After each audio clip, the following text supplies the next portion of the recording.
Our studio is here, in the middle of Ypres in Belgium. At the Oratory Church in Ladywood, there is a large plaque to commemorate a First World War hero, Major Francis Fitzgerald Waldron. He was a pupil at the Oratory School, a boarding school next to the church. Now it's our task to find out what happened to him. Now for a little bit of research. Commonwealth War Grave Cemetery website says that he was buried in Ukos St. Main. Where is it? Where are we? But actually, wait. It'll take us ages to get to there. And don't forget the plaque that says Epinoi. What's he look like? There he is. That's what he looks like. There's our man. Freddie Waldron.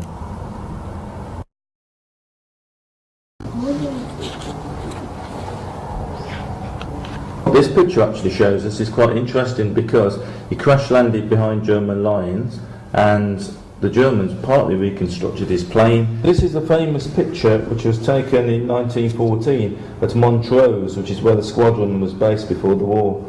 And this man in the top corner is Harvey Kelly. He's the man that landed first.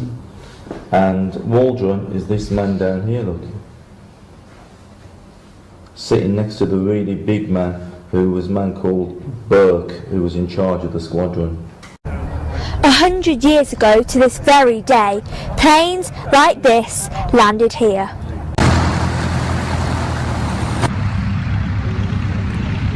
One of these pilots was Francis Fitzgerald Waldron. Some records say he was first to take off from England. Boys fly a tiger moth from the rear seat. That's because when they were used as trainers, when the instructor got out, it didn't change the centre of gravity, and the pupil was then used to flying in the back. He made an overpass, turned around and came back and landed into wind. Lovely piece of grass here, and the wind is very calm after yesterday when it was quite a rough old day. It's amazing how fragile this is.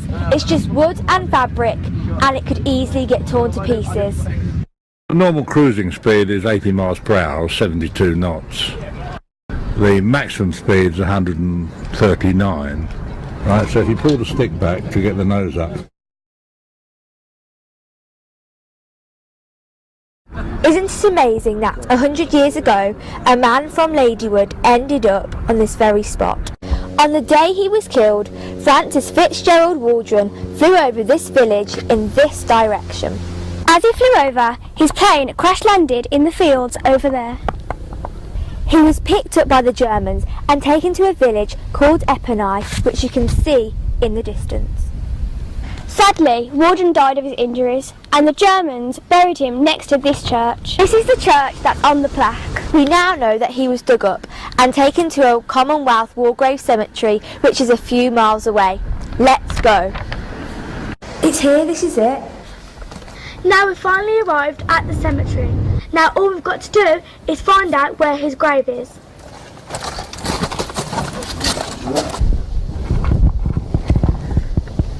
W 8A26.